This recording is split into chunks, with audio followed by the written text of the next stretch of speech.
और गुरु महाराज के दर्शन करने के लिए अनेक प्रकार के लोग आते थे।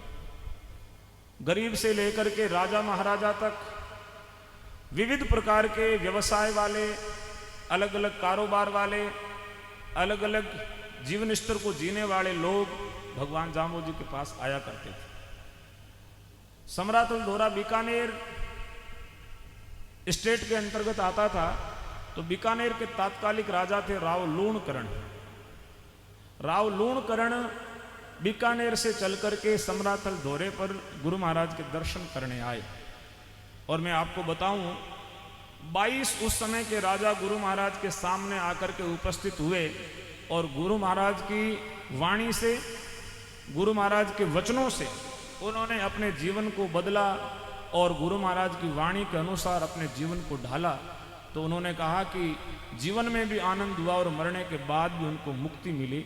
ऐसे 22 राजा गुरु महाराज की शरण में आए, जिनमें बीकानेर के राजा राव लूणकरण भगवान के बड़े अनन्य भक्त थे। राव लूणकरण भगवान गुरु जाम्बोजी के दर्शन करने के लिए समरातल धोरे पर आए। राव लूणकरण के साथ में उनका बेटा कुंवर प्रताप सिंह भी था। लेकिन ये कुंवर प्रताप सिंह, क्योंकि जो बच्चे होते हैं उनमें कई बार माता पिता के जितनी श्रद्धा नहीं होती है। अब भी देखते हैं कि जो माता पिता में जैसा भाव होता है वैसा बच्चों में हो कोई जरूरी नहीं है। तो राजा साहब तो भगवान के दर्शन करने समरातल धोरे पर गए और कुंवर प्रताप सिंह ने कहा, थे दर्शन करियाओ हूँ जीते घोड़ो आकूं।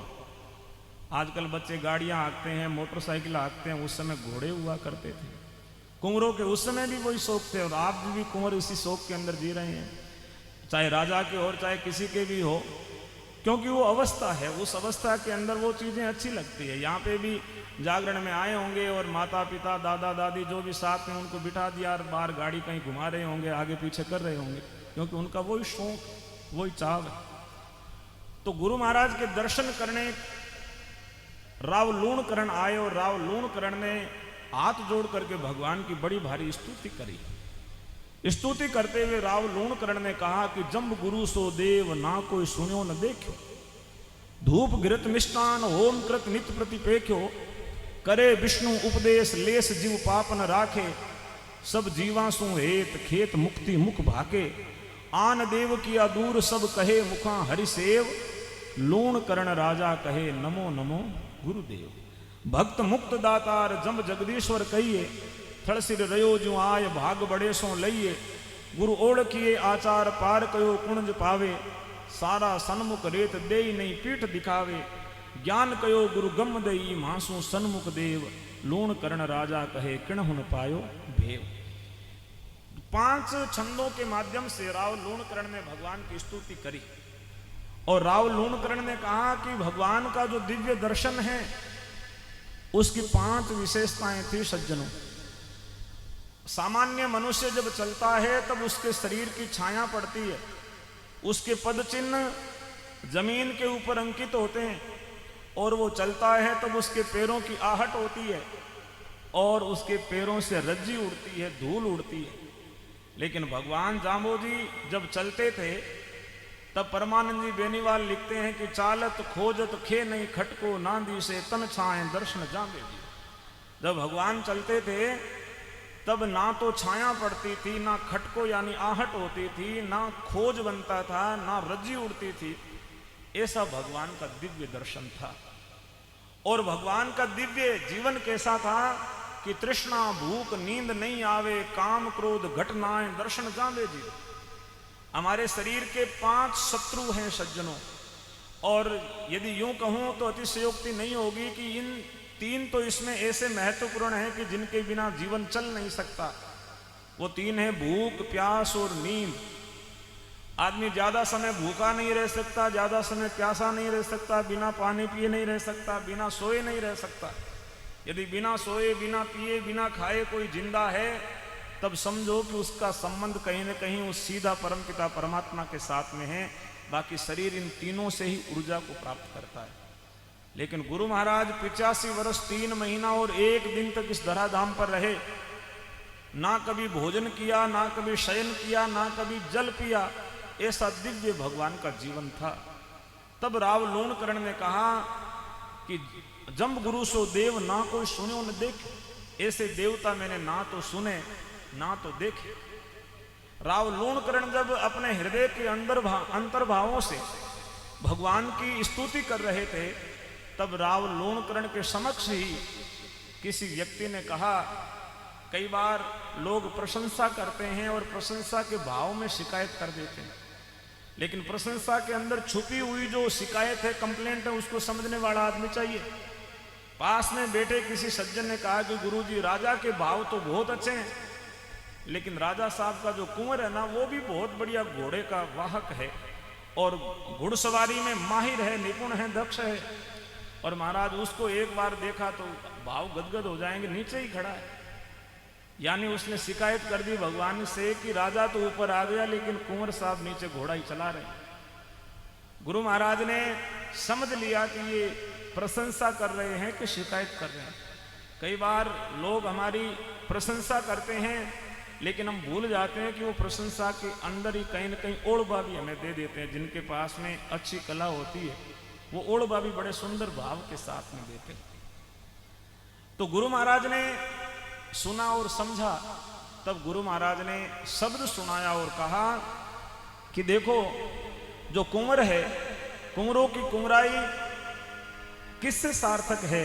भगवान ने बड़ी सुंदर शब्दवाणी की पंक्तियां कही कि वे कमराई अनत बधाई, वे कमराई सुरग बधाई, ये कमराई खेहरड़ाई, दुनिया रोड़े कमर की सो, कणविण कूकस रस बीन बाकस, बिन क्रिया परिवार की सो, अर तू गर तू सायण थाटू, धुएं के लहलोर जी सो।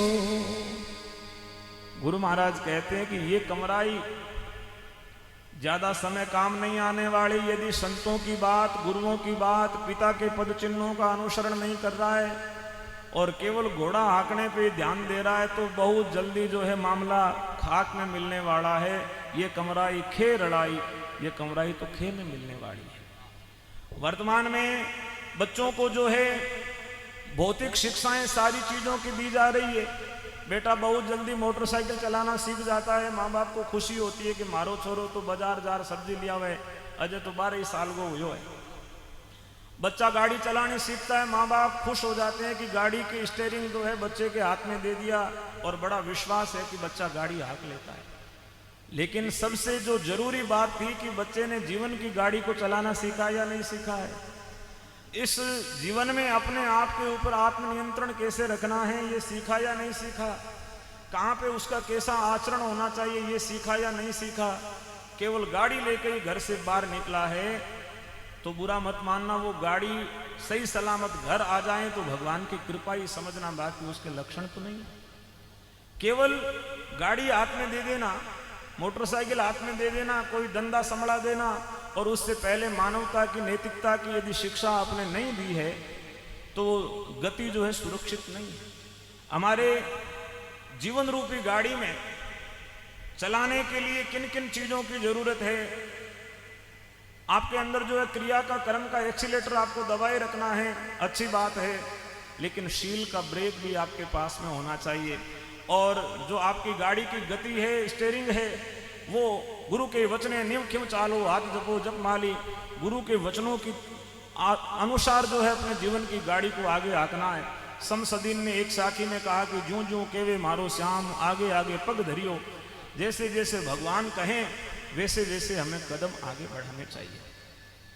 गुरु महाराज ने जब राजा को शिकायत की कि महाराज ये अच्छी बात नहीं है, तब कुंवर प्रताप सिंह को किसी ने कह दिया कि महाराज आपके तो पिताजी को बड़ी खरी खोटी सुनाई आपको लेकर के जाम्बोजी ने। तब कुंवर प्रताप सिंह के मन में थोड़ा गुरु महाराज जाम्बोजी के प्रति श्रद्धा भाव था, वो घट गया। कई बार हम लोग जब किसी को शिकायत कर देते हैं कि थारे छोरो ठीक हो नहीं, या थारे टाबर को चाल चलन ठीक हो नहीं, तो छोरा ने ध्यान पड़े ना पे मारा दोहरा हो जाए कि देखो महाराज ने मारा के लेनो देनो मैं की भी करा, माने चुपचाप आपको काम करना चाहिए। लेकिन साधु का ये भी तो काम है कि यदि संतति गलत रास्ते पे जा रही है तो उनका कर्तव्य बनता है, ड्यूटी बनती है कि वो कुछ न कुछ समझाएं, बताएं। तो गुरु महाराज ने कुंवर प्रताप सिंह को ये बात कही तो उसके जची नहीं, और आगे कालांतर में एक युद्ध के लिए जा रहे थे, राव लूणकरण ने भगवान से पूछा, तब गुरु महाराज ने युद्ध के लिए मना किया कि इस युद्ध में मत जाना, तुम्हारी हार हो जाएगी और कुछ भी नुकसान हो सकता है। कुंवर प्रताप सिंह गयो, जो शूर होते हैं, वीर होते हैं, रण चढ़ा हुआ हो तो कोई साधुओं की टिपना पूछ करके नहीं लड़ते, हम तो जाएंगे। और वो युद्ध लड़ने के लिए गए और आगे जाकर के वीर गति को प्राप्त हो गए और उस युद्ध के अंदर उनको हारना पड़ा, हार का मुंह देखना पड़ा। कई बार हम संतों की, गुरुओं की वाणी की अवहेलना करते हैं और केवल सोचते हैं कि भौतिक उन्नति हम कर देंगे, हियेंगे जोर कर ला। हाँ, तो कई बार विचार करना चाहिए। राजा महाराजाओं के सामने भी ऐसा हुआ, जब कुंवर साहब के लिए ऐसा कहा तब वहां पे बैठे हुए लोगों ने पूछा कि गुरुजी इतो मोटो आदमी और इनको छोरो कहने में कोनी, टाबर कहने में कोनी, तो इसके पीछे का कारण क्या है, परिवार कैसे चलता है। तब गुरु महाराज ने बड़ी सुंदर सीख दी कि कण बिन कुकस, रस बिन बाकस, बिन क्रिया परिवार किशन। गुरु महाराज कहते हैं कण बिन कुकस, कुकस कहते हैं तूड़ी को कह सकते हो, जिस धान में कण नहीं पड़ता, फड़ी नहीं लगती, अनाज नहीं होता, उस फसल को कुकस कहते हैं। कण के बिना कुकस कोई काम का नहीं।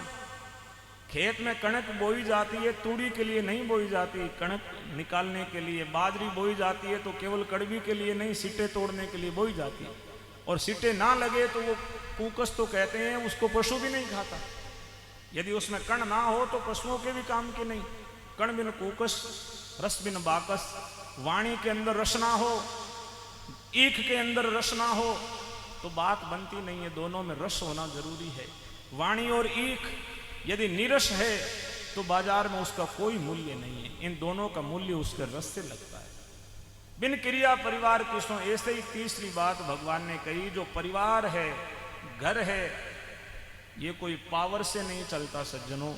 ये थारे में घणो वारो जोर है तो थे परिवार चला लो, जोर थारो धरियो रही, लेकिन टाबर कहना उबार बूझई। तो किससे चलता है, प्रतिष्ठा से। बड़े बड़े प्रतिष्ठित लोग, उनके परिवार बिखर गए, परिवार उनके बड़े बड़े महलों के बीच में दीवारें खड़ी हो गई, तो किससे चलता है, ना पावर से ना प्रतिष्ठा से, तो महाराज पैसे से चलता होगा। भगवान कहते हैं नहीं, पैसे से भी नहीं चलता, परिवार चलता है क्रिया से।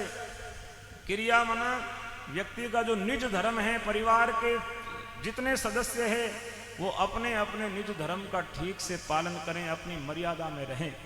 घर में बेटा अपनी मर्यादा में रहे, बाप अपनी मर्यादा में रहे, बाप अपने बाप की गरिमा को रखे, बेटा अपने बेटे के कर्तव्य को निभाएं, बहू अपने कर्तव्य का निर्वहन करें, और सास जो है अपने सास की गरिमा को बना करके रखें, तब जो है परिवार चलता है।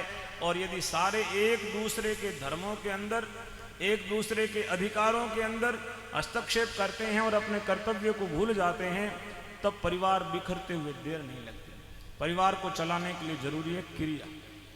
गुरु महाराज जाम्बो जी की वाणी में क्रिया शब्द बार बार आया है। क्रिया का अर्थ होता है किरी, मारवाड़ी का शब्द है किरी। किरी को मतलब कोई बूढ़ा बडेरा, अभी माँ मारे वास्ते नारो भोजन बनायो, जना कई कने आर के मारे ही तोड़ो भोजन नारो करनो, क्यों के मारे किरी बूढ़ा उड़ी। किरी मतलब बाहर मिठाई हलवा पकवान बहुत अच्छे बने हुए हैं, लेकिन हमें सादा सिंपल भोजन करना, वो उसकी शरीर कहने में नहीं है। और शरीर के लिए इतना ही भोजन लेना है तो वो उस हिसाब से अपने शरीर के ऊपर नियंत्रण रखते हैं। इच्छा तो होती है, पकवान सबको अच्छे लगते हैं, लेकिन उनको छोड़ करके कोई मर्यादा में रह रहा है। यानी आपके चारों ओर प्रलोभन होने के बाद भी आपको अपने आप के ऊपर नियंत्रण है, तो वही किरी है। और घर के सब लोग अपनी अपनी किरी में रहे तो मामला ठीक रहता है। घर के अंदर आग ना हो तो घर चलता नहीं। घर में आग होनी जरूरी है, लेकिन आग रसोई में और चूल्हे तक ही होनी चाहिए।